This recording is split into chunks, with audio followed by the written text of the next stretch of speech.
Tesla stock is up almost 2% today on this big news. XPeng CEO He Xiaopeng says 2025 will be the fully autonomous ChatGPT moment for Tesla. He said this after experiencing FSD V12 0.3.6 in California. Those are definitely some pretty strong words. But what is likely having a larger impact on Tesla stock today is weekly vehicle insurance registration numbers out of China last week, coming in at 17,500. That was higher than last week's total for this same week at 16,700 and slightly down from 2022's total during this same week of 18,186. This is the highest insured week for Teslas in China throughout all of this year so far. You also did have the Tesla Model 3 that registered about 6,100 units, making it the most registered week since the Highland launch. Especially as you are in now the last week of Q2,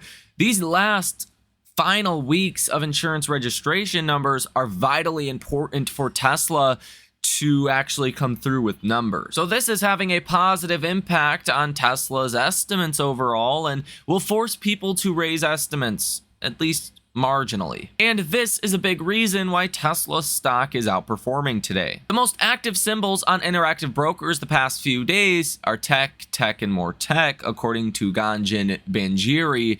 She writes about money and finance for the Wall Street Journal and a CNBC contributor. She says Nvidia's number 1, Tesla's number 2, SMCI's number 3, AMD, and then Micron, that reports earnings today and after hours, are 4th and 5th. Tesla is still seeing a lot of search activity overall. People have not forgot about Tesla. Simon Hale on X says their chief strategist is banging on the table. Tesla is about to break out.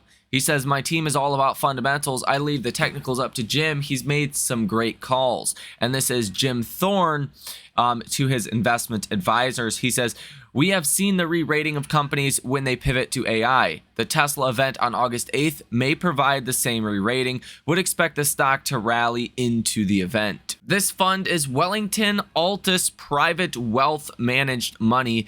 And they do seem like a real company. August 8th is obviously going to be a massive day for Tesla and really start to put Tesla's AI capabilities on the radar for Wall Street. And now, who knows what happens to the markets between now and August 8th? There can be a lot of volatility, and as Ryan Dietrich says, we have only seen a peak to trough max correction this year of about 5.5% for the S&P 500. This is historically quite low and suggests we probably see a larger pullback at some point during the year. Would be the smallest for an election year since 1972 at 5.1%. The average election year has a drawdown of about 13.1% ever since 1950. So I personally think this earnings season that we're heading into will be very important because expectations are really high. Like, you need to see companies come out and wow investors, or there's not much room for additional gains in broader markets. And could that give you a larger correction? Absolutely, and it's something I am watching out for. And honestly, if you guys want to know in a nutshell why I'm not confident in the Fed, why I think the Fed will engineer a recession, look no further than Fed Bowman. She says, I'm still open to raising rates if inflation doesn't improve. Yet consumer confidence is hitting Great Depression or Great Recession lows, Great Financial Crisis lows, that is. All of your surveys and barometers for economic activity look bad, just outright bad. Manufacturing's been in a recession for a while. Services activity is starting to finally slow down. Housing is rolling over. Commercial real estate is in its own problem. You have weekly insurance claims for unemployment that are rising. You do have the unemployment rate that has went up 0.6%, which is typically the breaking point where unemployment starts to rapidly rise following that inflection. And that is like going from 3.6% unemployment to 4% unemployment. We've done that. Normally when that happens, you start to see an acceleration of unemployment beyond that point. And you've seen this during the last 4 recessions. Every time you've gotten above 0.6% of a rise in unemployment, you've seen it really start to take off and all of these things. And yet we're still having Fed members talk about raising rates. They are so far behind the curve, guys. It's sickening. You could do a better job at the Federal Reserve than some of these Fed officials. And I am very confident in that. And I'm not confident at all the Fed will be able to engineer a no landing or soft landing. They're going to wait until something breaks, stocks crash, before they start cutting rates, which will probably make stocks crash even more. Jeff Bezos' rocket company Blue Origin has filed a comment to the FAA saying they should cap SpaceX Starship launches from Cape Canaveral due to impact on the local environment. Blue Origin, founded in 2000, 2 years before SpaceX, has not yet reached orbit. Elon Musk comments and says, an obviously disingenuous response. Not cool of them to try for the 3rd time to impede SpaceX's progress by lawfare. Google's Waymo has announced that starting today, anyone can hail an autonomous ride with Waymo in San Francisco. Automotive analyst Sam Fiorani predicts the auto market will not become EV-centric until the 2040 timeframe or later. We have another quote from XPeng's CEO.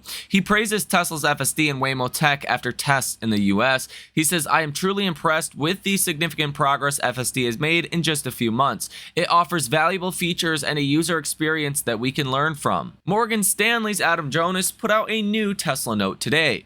Quote, we believe that Tesla's capability in distributed energy generation, solar, and storage, and that's Powerwall and Megapack, may hold some important cards in the evolution of the US grid as energy usage of compute and data grows. Of our $310 Tesla price target, we value Tesla Energy at $36 per share, derived from a 24% 20-year revenue compound annual growth rate from 2020 through 2040, and 23% gross margin by 2030. Our bull case is $60, derived from a 28% compound annual growth rate and 25% gross margin, and our bear case is $15, derived from a 23% compound annual growth rate and 20% gross margin. Megapack has deployed 16 gigawatt hours across 16 countries with best-in-class energy density and lowest cost to install. Megapack can connect to any grid globally. It's the most energy-dense solution on the market at upwards of 300 megawatt hours per acre. Megapack is 2 times more energy dense versus a traditional power plant. Tesla has issued a voluntary recall for 2024 Cybertruck vehicles manufactured from November 13, 2023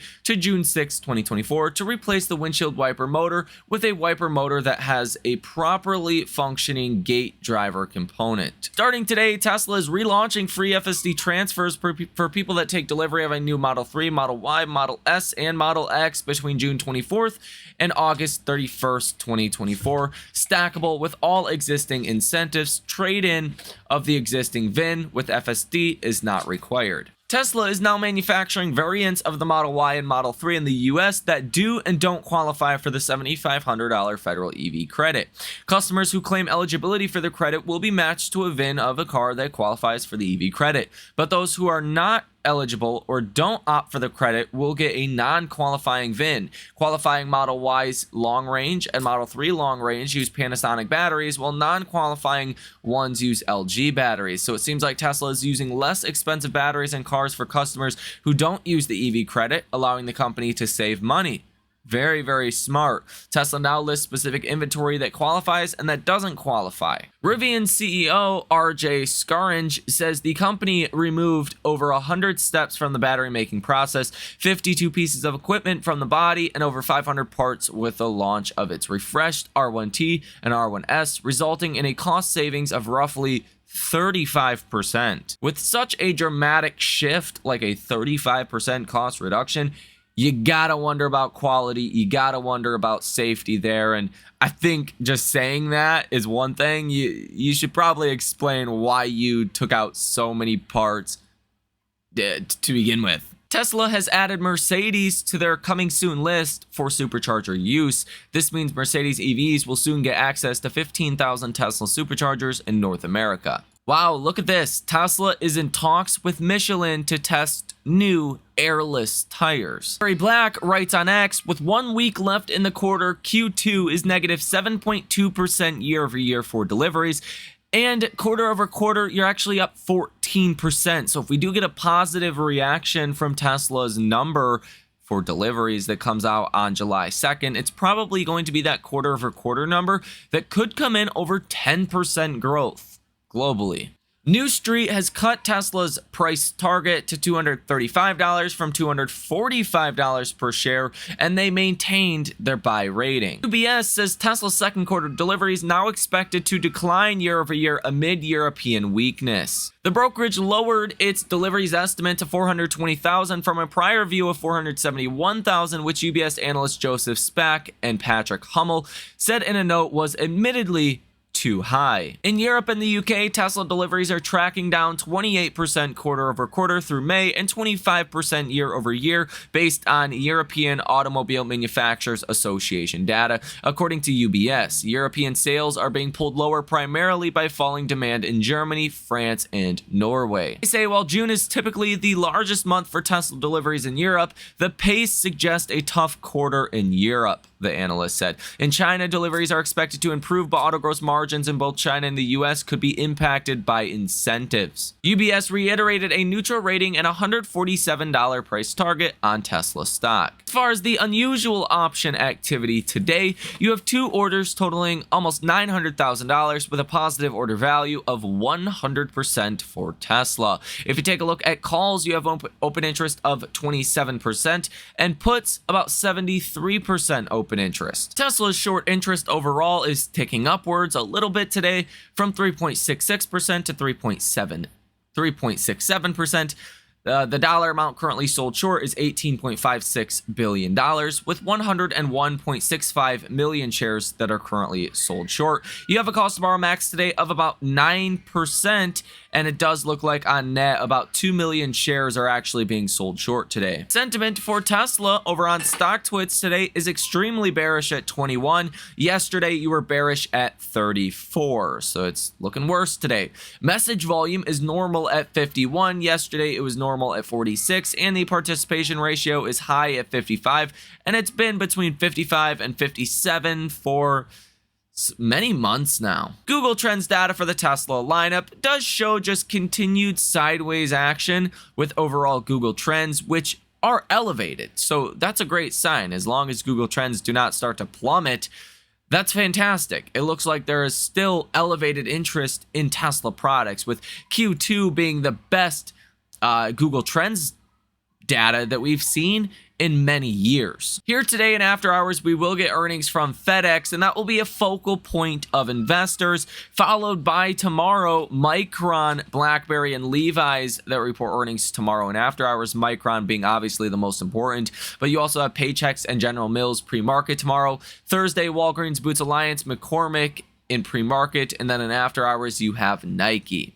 The percent of stocks above their 50-day moving average is falling a lot today. About 4% of stocks out there in our markets are breaking under their 50-day moving average. You're at 38.8% of stocks now above their 50-day moving average. So even though your big tech names are trying to get some momentum back, like Nvidia up 5%, Microsoft up 0.5%, Google up 1.6%, Apple up almost 1%. This is a very narrow day for markets. And 10-year Treasury yields are doing a whole lot of nothing today. On a technical basis, things really remain the same. We did get rejected around that 188 level this morning. We want to get above that for a continued, bullish breakout here. I think that happens after July 2nd at the very soonest. You do want to stay above this trend line, in which we are finding support there. So it's a really tight range between 184 or so and about 188, and you're just trading in this range now for the last 2 days.